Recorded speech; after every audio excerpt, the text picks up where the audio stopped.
जैसे कि देख पा रहे हो यही मकान है ना, पूरे 5 तल्ला का मकान है ये, है ना, देखिए, है ना। और इसी मकान में हम काम करने वाले हैं। और इसमें जो है ना, इस मकान में पूरे 5 तल्ला में हमको सीढ़ी चढ़ाना है, वो भी ग्रेनाइट का।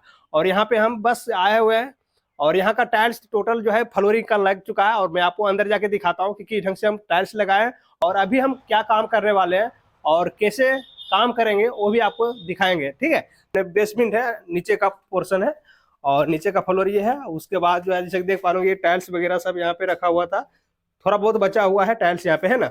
आप देख पा रहे ये स्टेप सीढ़ी है ना, ये सीढ़ी है। और इस सीढ़ी को हमको लगाना है, ठीक है। अभी हम जो है इसी में काम शुरू करेंगे। और यहाँ पे देख पा रहे ये इतना सारा ये इस ढंग से जो है ये सीढ़ी बना हुआ है ना। देख पा रहे ये पूरा इसी ढंग से जो है पूरे जो है 5 तल्ला जो है चढ़ेगा सीढ़ी, ठीक है, स्टेप। यहाँ पे देख पा रहे होंगे, यहाँ पे हम टाइल्स जो फ्लोरिंग लगाए हुए हैं, देख पा रहे कितना गंदा है ना, पूरा गंदा पड़ा हुआ है। यहाँ पे देख पा रहे ये टाइल्स है, पूरा टाइल्स ही है, बहुत गंदा पड़ा हुआ है। और 1 साल अगले अप्रैल में हम ये टाइल्स लगाए हैं, अप्रैल मई में लगाए थे ये टाइल्स, देख पा रहे होंगे, है ना। ये सब लगाए हुए थे, यहाँ पे देख पा रहे होंगे। टाइल्स और मार्बल में यही फर्क होता है। जैसे देख पा रहे हैं 1 साल के बाद भी हम यहाँ पे आया, कोई झाड़ू पोछा नहीं लगा, पूरा धूली गर्दा से ये भरा हुआ है ना।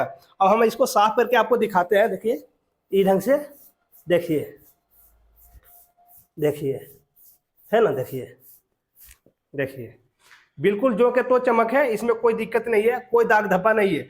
और यही चीज अगर मार्बल लगा हुआ होता और 1 साल के बाद अगर आप इस ढंग से छोड़ देते, बिना सफाई किए हुए अगर मार्बल छोड़ देते, तो आपको जो है ना हर जगह दागी आ जाता, पॉलिश करने के बाद भी छोड़ देते ना, दागी आ जाता, पीलापन आ जाता। लेकिन ये टाइल्स लगा हुआ है, इसमें कोई दिक्कत नहीं है, बिल्कुल कितना गंदा हो जाएगा, फिर सफाई जो के तो हो जाएगा। जैसे देख पा रहे हैं यहाँ पे, देखिए यहाँ पे हाथ हम मारे, बिल्कुल ग्लेजिंग के साथ, कोई दाग धब्बा नहीं है। और बाकी एरिया देख पा रहे पूरा धूली गर्दा से भरा हुआ है ना। और देख पा रहे यहाँ से हम एक वीडियो अपलोड किए थे यहाँ से, ठीक है, यहाँ से हम एक वीडियो बनाए थे शॉर्ट में, जो कि 60 मिलियन व्यूज गया था। अब बहुत सारे भाई लोग प्यार सपोर्ट दिए थे उसमें, क्योंकि हम जो है मात्र 1 मिनट का वीडियो बनाए थे शॉर्ट में, और यहाँ का वीडियो बहुत वायरल हुआ, 60 मिलियन व्यूज आया था उसमें। और यहाँ पे देख पा रहे ये किचन है ना, ये किचन में टाइल्स लगाए हुए हैं, और ये फ्लोरिंग बना हुआ ऑलरेडी, जैसे देख पा रहे। और ये धूली गर्दा से भरा हुआ है, जैसे देखिए, है ना, पूरा धूली से भरा हुआ है। और उसके अलावा हम मैं आप दूसरे फ्लोर पे जाता हूँ, ये फर्स्ट फ्लोर हो गया, ठीक है। अब मैं आपको दूसरे फ्लोर पे लेकर चलता हूँ, और वहाँ का टाइल्स कैसा लगा हुआ वो भी हम आपको दिखाते हैं। अब देख पा रहे हो इसी साइड से जो है ये सीढ़ी हम चढ़ेंगे, यहाँ से ऐसे में ऐसे चढ़ेंगे, देखिए ये हम यहाँ आ गए। अब इस फ्लोर में देख पा रहे हो यहाँ पे थोड़ा सा बच रहा था लगावे, बाकी एरिया देख पा रहे हो कितना गंदा हो रहा है ना। अगर इतना गंदा अगर आप मार्बल में छोड़ देंगे ना मेरे भाई, तो आपका मार्बल बिल्कुल खराब हो जाएगा, पीलापन आ जाएगा, आपका मार्बल पूरा दागी दागी हर जगह हो जाएगा। लेकिन यहाँ पे टाइल्स है, और देख पा रहे कितना गंदा है ना, कितना गंदा। और हमें इसको आपको साफ करके दिखाते हैं, जैसे कि देखिए, ये देखिए, है ना, बिल्कुल सफाई हो जाता है। अगर आप टाइल्स लगाते हैं ना, बहुत बेहतरीन रहेगा। आप मकान में टाइल्स लगाइए, फ्लोरिंग में कभी मैंने मेंटेनेंस के लिए सोचना ही नहीं है आपको, मेंटेनेंस बिल्कुल 0% है। आप टाइल्स लगाते हैं तो मार्बल में आपको 90% मेंटेनेंस करना पड़ेगा, अगर नहीं कीजिएगा फिर आपका मार्बल खराब हो जाएगा। और ये देखिए दोस्तों, ये आ गया आपका तीसरा फ्लोर है, ठीक है, ये तीसरा फ्लोर है। और इसमें भी जो है ना देख पा रहे होंगे ये डबल चार्ज टाइल्स लगा हुआ है ना, ये डबल चार्ज है, ठीक देख पा रहे हैं, है ना, ये डबल चार्ज है। हम आपको झाड़ू मार के दिखाते हैं, देख पा रहे होंगे, देखिए देखिए, है ना, ये डबल चार्ज में है। और वो जो हम नीचे आपको दिखाए थे ना, वो था हाई गैलेक्सी डिजिटल में था, ठीक है, वो नीचे वाला दोनों फ्लोर जो था वो हाई गैलेक्सी में था, और ये डबल चार्ज में है। और आपको जो है ना ये लुक आप देख पा रहे होंगे, ये है। और इसको फिर हम सफाई करेंगे, अभी बहुत सारे जो है गंदा वो पड़ा हुआ है, अभी हम काम चालू करेंगे, पहले एक बार जो है ना पूरा सफाई करेंगे, ताकि सफाई रहता है तभी मन लगता है काम करने में, ऐसे मजा नहीं आता, ऐसे में मजा नहीं आता है। और ये आप देख पा रहे हम चौथे फ्लोर पे चढ़ रहे हैं, है ना, देखिए ये चौथे फ्लोर है। अब यहाँ पे खास चीज आपको ध्यान रखना होता है, जब भी आप कहीं काम करते हैं तो वहाँ पे सफाई बहुत जरूरी है, क्योंकि सफाई नहीं रहेगा तो मजा नहीं आएगा।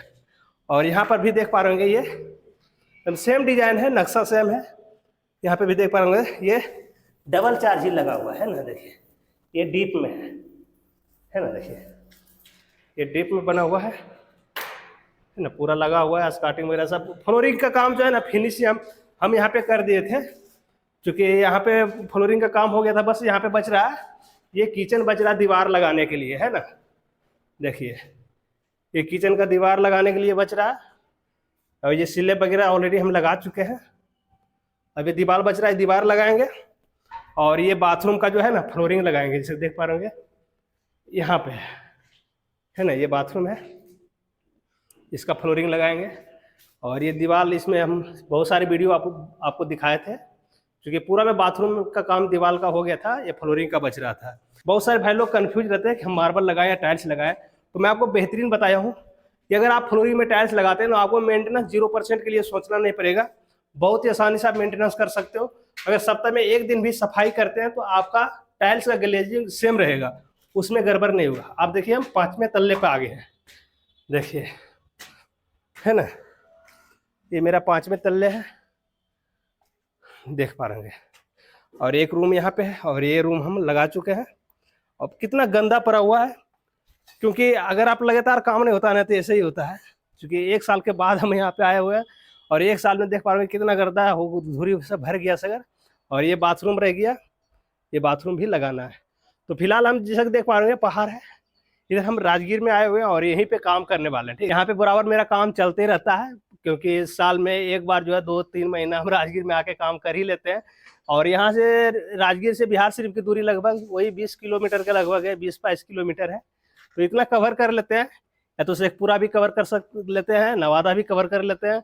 लेकिन मतलब कि जहाँ भी साइड मिल जाता है इतना दूर कवर कर लेते हैं। 30-35 किलोमीटर के एरिया में जो है ना हम कवर कर लेते हैं। इससे ज़्यादा होता है ना तो परेशानी हम लोग को हो जाता है, क्योंकि ज़्यादा लंबा चलना, उसके बाद काम करना, ड्यूटी करके फिर आना बड़ा मुश्किल हो जाता है। अब यहाँ पे एक चीज़ मैं आपको बहुत ही इंपॉर्टेंट चीज़ बताने जा रहा हूँ, कि जब भी आप अपने मकान में सीढ़ी बनाते हैं ना, तो सीढ़ी पहला स्टेप जो होता है उसको आपको छोटा लेके चलना है। हाइट जो भी करना है आपको ऊपर वाला स्टेप में करना है। नीचे आप हाइट करते हैं तो आपका सीढ़ी गड़बड़ हो जाता है, और हमेशा आपको हाइट ही रह जाएगा। अगर ग्रेनाइट मार्बल लगाते हैं फिर भी आपका हाइट बन जाएगा, क्योंकि पहला स्टेप में आपको, जब भी आप सीढ़ी बनाते हैं शुरुआत में, तो आपको छोटा करके चलना है। और आगे जाके बड़ा कर सकते हैं, बीच में नहीं करना है, सबसे ऊपर में जाके बड़ा कर सकते हैं, फिर मार्बल लगने के बाद मेंटेनेंस आपका हो जाएगा। लेकिन पहले आप छोटा कर देते हैं तो उसमें आपको दिक्कत हो जाएगा। ये देख पा रहे यहाँ पे सबसे हाइट ये स्टेप है, उसके बाद सब देखिए छोटा स्टेप है ना। तो इसी ढंग से यहाँ पे देख पा रहे ये ऊपर का जो है ये छोटा कर दिया है, और नीचे वाला जो है ना सबसे ज्यादा हाइट कर दिया है ना। देखिए तो इस ढंग से आप नहीं कर सकते हैं। आप अगर बनाते हैं तो ध्यान रखिए, इसमें होगा क्या, आपका पहला स्टेप हमेशा हाइट में रहेगा। अगर हाइट बना दीजिएगा तो हाइटे रहेगा, वो छोटा नहीं होगा। ठीक है, अब देखिए इतना सारा काम यहाँ पे करना है, ये सब सफाई करना है।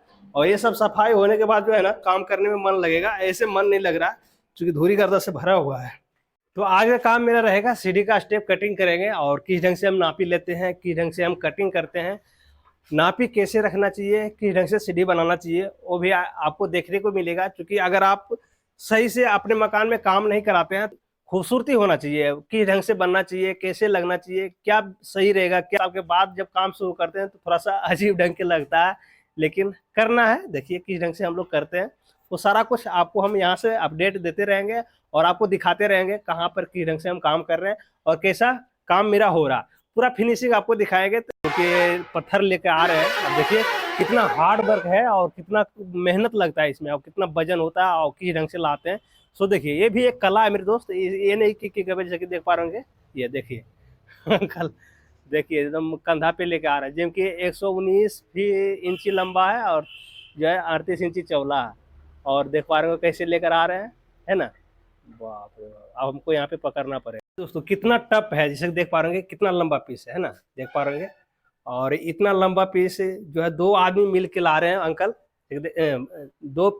दो आदमी मिल के ला रहे हैं भैया, जैसे देख पा रहे हो। वहाँ से करीब, यहाँ से जो करीब जो है कि 100 फीट के लगभग डिफरेंस होगा रोड पर से यहाँ तक का, है ना। और यहाँ पे इतना वजन लेके आना बहुत मुश्किल होता है, हम लोग से पार नहीं लगेगा, क्योंकि जैसा कि देख पा रहे होंगे वो अपने कंधा पे लेके आ रहा है, कंधा पे हमसे नहीं आएगा। अगर आप लोग सोचते हैं बहुत आसान होता है ये काम, ऐसा नहीं मेरे बाप, बहुत कठिन होता है ये सब काम। देख पा रहे ग्रेनाइट अकेले 2 आदमी मिलकर उतना वजन लेके आना इतना दूर, उसके बाद कितना हार्ड वर्क है। तो ये सब में बहुत ज़्यादा मेहनत लगता है। हम लोग भी काम करते हैं ना, तो अगर ऊपर की ओर चढ़ाना होता है चौताल कटिंग करके, बहुत मुश्किल होता है हम लोग को। ये देख पा रहे होंगे अभी वहाँ से भैया ला रहे हैं, उसके बाद हम यहाँ पे जो खाली हो जाएगा पूरा, फिर हम कटिंग करेंगे यहाँ पे। तो जैसा कि भी देख पा रहे होंगे दोस्तों, यहाँ पे जो है ना हम पत्थर बिछाए हुए, इसको कटिंग करना है। तो हम लोग को जो है ना बहुत ही सावधानी से कटिंग करना होता है, नहीं तो जानते क्या होता है, पत्थर वेस्टेज हो जाता है। उस हिसाब से पहले हम जो नापी लिए है ना, जैसा कि देख पा रहे होंगे, ये एक्यूरेट हम नापी ले लिए हैं। अब इसी के सहारे हमको पहले देख लेना है इसकी लंबाई चौड़ाई क्या है और मेरे पास कटिंग कैसे आ रहा है। तो जैसे कि मेरे पास जो है ना 36 इंची का पीस जो है कटिंग हो रहा है लंबाई में, ठीक है। अब यहाँ पे देखिए मेरे पास यहाँ ऑलरेडी 37 इंची है, ठीक है, 37 है, लेकिन वहां पे जाकर 36 इंची। हम ऐसे में भी कटिंग करते हैं तो मेरा पीस जो है कटिंग हो जाता है, यानी कि 36 इंची का हमारा पीस आ रहा है, या 37 इंची है तो 36 इंची कटिंग हो रहा है। लेकिन हम जो है ना यहाँ पे ट्रिपल मोल्डिंग में डिजाइन बनाने वाले हैं, तो उसके लिए हमको 1.5 इंच एक बीट और चाहिए, क्योंकि उसको चिपकाना है हमको। तो हम क्या करते हैं जानते हैं, इस एक साइड पहले इसका लंबाई नापी कर रहे थे। जैसे इसका लंबाई जो है ना 19 इंची, 119 इंची है इसकी लंबाई। तो हम ऐसे में कटिंग कर रहे हैं, ऐसे में, ठीक है, ऐसे में कटिंग कर रहे हैं। इससे क्या होगा कि 3 पार्ट में कटिंग कर लेंगे, 36 इंची का 3 पार्ट कर लेंगे। उसके बाद जो है इसकी चौड़ाई हम कटिंग करेंगे। तो होगा क्या, अब इसमें जब हम इसको धार फरेस करेंगे तो यहाँ पे जो है ना 1.5 इंची हम एक्स्ट्रा ले लेंगे। ऐसे हम धार फरेस करते हैं तो एक सूता लेते हैं, ठीक है। लेकिन अभी हम जो क्या करेंगे, 1.5 इंची एक्स्ट्रा लेंगे। इससे क्या होगा, 1.5 इंची का ये पीस मेरा जो है ना सलग कटिंग हो जाएगा, तो वो मेरा काम में आ जाएगा। क्योंकि मेरा ब्लेड तो खत्म होगा, समय मेरा वेस्टेज जाएगा। इससे बढ़िया होता है पहले दिमाग में ले लेते हैं ये चीज कि मेरा ये जो वेस्टेज जाता है ना एक सूता, हम इसको 1.5 इंची कटिंग कर लेंगे तो ये 1.5 इंची मेरा काम में आ जाएगा। ये काम आएगा मेरा मोल्डिंग के लिए। तो इस ढंग से अगर लंबाई कटिंग करते हैं तो 3 पीस मेरा ऐसे में स्टेप बन रहा है। तो 3 पीस मेरा ये पटिशन भी बन जाएगा 1.5 इंची का, और 6 पीस हो गया। एक पीस जो है उधर से धार फरेस करेंगे 7 पीस, यानी कि एक थप्पी में मेरा 9 पीस स्टेप निकल रहा, उसमें से मेरा पट्टी जो है 7 पीस निकल रहा है। तो इससे फायदा ये हो जाता है कि पट्टी भी कटिंग हो जाता है, मेरा स्टेप का मार्जिन भी कटिंग हो जाता है। तो वही हिसाब से जो है ना हम लोग कटिंग करते हैं, और ये सही करना चाहिए। ये नहीं कि मान लीजिए हमको 37 इंची आ रहा है तो हम ऐसे स्टेप चीरते हुए चले जाते हैं, तो होता क्या कि 7 पीस जो मेरा पट्टी निकल रहा 2 इंची का, ये नहीं निकलता। तो होता क्या, फिर से हमको 7 पीस अलग से कटिंग करना होता। तो इसीलिए ये सब चीज ध्यान में रखते हुए काम करना होता है, जिससे कि समय की बचत होता है और माल जो है, मटेरियल जो है वो वेस्टेज नहीं होता। क्योंकि हम अगर आधा इंची धार फरेस करते तो आधा इंची बर्बाद हो जाता है, लेकिन वो मेरा काम में आ रहा है। तो वही हिसाब से हम लोग कटिंग करते हैं। अब देखिए इस पत्थर बिछाए, और पत्थर बिछाने के बाद हम यहाँ से नापी लेते हैं। जैसे कि ये मेरा, ये जो हम नापी लेंगे 4.5 इंची, 5.5 इंची, ठीक है, और 4 इंची मेरा प्लेट रहेगा। 4 इंची प्लेट रहेगा तो 1.5 इंची मेरा इधर से मार्जिन ये बच जाएगा। तो 5.5 इंची इधर निशान लिया, 5.5 इंची उधर लेंगे। उसके बाद जो है ना सूता पटक के फंटी रख के कटिंग करेंगे। फिर वहां से स्क्वायर करके उधर से भी 1.5 इंची का मार्जिन ले लेंगे। उसके बाद फिर उधर से कटिंग करेंगे। तो होगा क्या, जैसे मान लीजिए ये मेरा जो है ना, यानी कि 1.5 इंची कटिंग होने के बाद जो मेरा पीस बचता है ना, जैसे कि देख पा रहे होंगे 35.5 इंची बच रहा। अब 35.5 इंची में जो है ना हम 3 पीस निकालेंगे स्टेप का हाइट, ठीक है। 11.25 इंची का कटिंग कर रहे हैं तो 11 3 33 पे आगे यहाँ पे अटक जाता है, ठीक है, यानी 11 3 33, यानी 32.5 इंची पे आएगा। अब देखिए मेरा इधर जो है ना 2.5 इंची ये पट्टी मेरा बच रहा। अब हम क्या करेंगे, 2.5 इंची मेरा काम में आ जाएगा।